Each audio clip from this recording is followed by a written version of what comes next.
তাড়াতাড়ি যাই, ঈদের বাকি আছে 1 সপ্তাহ। কালকে তোবান বাবুর বাপে বাড়তে আই পড়বো।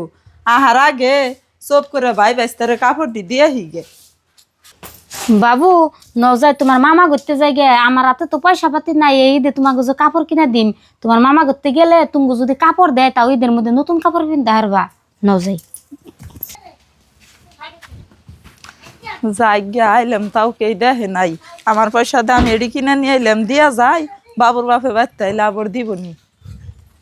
এই গেদা যাচ্ছে তোর নানি করতে, তোর মাই কালকে গেছে এই যে এবুতি রায় না কি নিগে মারে ফোন করে আইবার কও, আমি রোজ থেকে গাড়ি ডাইডে যাই মা। ভাই ভালো আছো? আলা রাখছে বলো, আমি আর তোকে বাড়িতে যাবার চাইছিলাম, তা তুই কি মনে করাইছ? তুঙ্গ ব্যাগটি নিগে কটা কাপড় চুপড় নিয়ে আইলাম। তা ভাবি কনে গেছে? ভাবিরে তো দেখতাছি নে। তোর বাবার কথা আর কইস না, কালকে গেছে বাপের বাড়ি নাই খেবার, এবুতি রাহা নাই। আহে নাই আইবনি, রাগ করো না। এই যে ধরো তুঙ্গ নিগা কাপড় নিয়ে আইছি, এই যেটার মধ্যে ভাবির নিগে একটা মেসকি আর একটা ব্লাউজ, আর এই যে ছোট বাবুর বড় বাবুর কাপড় চুপড়। শামিম তোর ফুবু তখন কাপড় চোপড় নিয়েছে তাড়াতাড়ি বাইরে। আব্বা খুব অঙ্গনিকে কাপড় চোপড় আনছে। হ্যাঁ এই দেখ ফারুকের নিকে পাঞ্জাবি, লং প্যান্ট, এই যে তোর নিকে স্পুটিং, আর আমার নিকে একটা পাঞ্জাবি আনছে। এই দেখ, আর এই তোর মার নিকে কাপড় চোপড় আরো বেশি বেশি নিয়েছে। এই তোর নিকে একটা গুঞ্জি নিয়েছে দেখ। ভাই ভাবি যদি বাড়তে না তাইলে আর আমি দেরি করুম না, আমি চুপ করে আইছি। ঈদের মধ্যে বাবুকে নিয়ে তুমি যাইও। এ খারা তখন নিকে কটা কাপড় চোপড় কিনে আনছি, আমার দিবার নিকে জানি না তো তার কি কাম আছে, তুই যদি আইসো তাহলে কাপড়টি নিয়ে যা।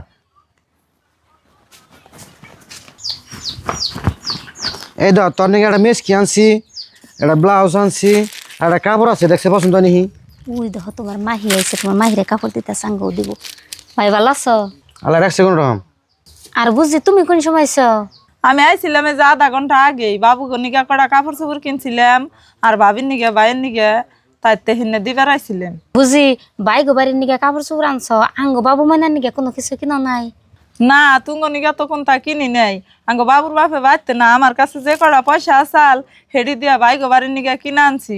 বাবুর বাপে কালকে আইব, আমি কাপড় চোপড় কিনে তুঙ্গ নিগা দিয়ে আইবার কমনি। আর ভাই আমার নিগা কাপড় চোপড় আনছ, ওর নিগা ওর পয়পুলাহানের নিগা কোনটা আনো নাই। কে ওর নিয়ে কাপড় চোপড় আনুম কে? তুই আইসো 3-4 হাজার টাকা বাজার করে নিয়ে আইসো, আর ও যে আমার বাড়িতে আইছে কি নিয়ে আইছে? ভাই তুমি এটা কেমন কথা কইলে? হে মায়ের পেটের ভাই হয়ে হেরাও তেলের মাথায় তেল দেও আর তেলের মাথায় তেল দেও না। নে আমি কাপড় চোপড় নিয়ে আইছি দেখে আমার নিগা কাপড় চোপড় দিয়ে দিতেছ, আর ও গরিব পয়পুলাহান নিয়ে চলাই হার না, ওর নিগা কাপড় চোপড় আনো নাই। ধরো এই কাপড় চোপড় আমার নাকবো না, ঘুরে নেও। দেলোরা তুই কি আগের দিনের কথা ভুলে গেছ? ওর নিয়ে আমি বিয়া ঠিক করলাম, হে জায়গা যাওয়া বাদ দে, সোনামারে ভালো হইলো, হে সোনামারে ছাড়া বাঁচেই না। আমি বিয়া দিব না, ও পলে গেল তার নগে। আগে কি হয়েছে হয়েছেই, অন্য পুরান হিস্টোরি বাদ দেও। বছরকার একটা দিন আইতাছে, পয়পুলাহান নিয়ে চলাহান না, এত কষ্ট করে চলে, তোমরা দেখবা না দেখবো কেরা?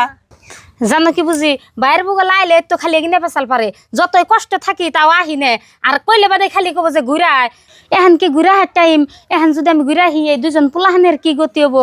যদিও ভাত কাপড়ে কষ্ট করি, জামাই দিয়ে শান্তি আছে, জামাইরে যা কই তাই শুনে। হ তুই ঠিক কথাই কইস। পাঁচতলায় খালি শান্তি থাকে না, শান্তি গাছতলায়ও আছে। যদি আমার ধন সম্পত্তি টাকা পয়সা কোনো কিছুর অভাব নাই, কিন্তু জামাইতে কথা শুনে না, থাকে যায় সারা বছর বিদেশে পইরে, ওরা হামদনি দিয়া কি হবো? এটুকা বুঝো তুমি? দেলোরা তুই আসলে ঠিক কথাই কইছ, আমারই আসলে বুঝতে বলেছে। বইনে তোমার কত কিছু কইছি, তুমি না কিছু মনে রাখো না। এদের 5,000 টাকা আছে, এর নিয়ে বাগনার আর বাগনিরে কাপড় চোপড় কিনে দিও। ও বাবাই আমি কোনো কিছু মনে রাখি নাই, তুমি যে পয়সা দি দিলে আমাকে তাও মেলা উপকার হবো। আর বইনে ঈদের মধ্যে যাইও। শুনো, এই যে ধরো ভাই আমার কাপড় চোপড় দিছে, আমি কাপড় চোপড় পাইছি, এটি তুমি নিয়ে যাও। আমার তো আর কোনো কিছুর অভাব নাই কে। আমিও না বাবুর বাপে বিদেশ গনে আইলে কাপড় কিনে পাঠিয়ে দিমনি। ভাইয়ের কথা তুমি খারাপ পাইও না, যাও। বাবু খারাপ পাম না, ন যাই বাবু, তোমাকে না কাপড় চোপড় কিনে দিবি মেলা গুনে। হ্যাঁ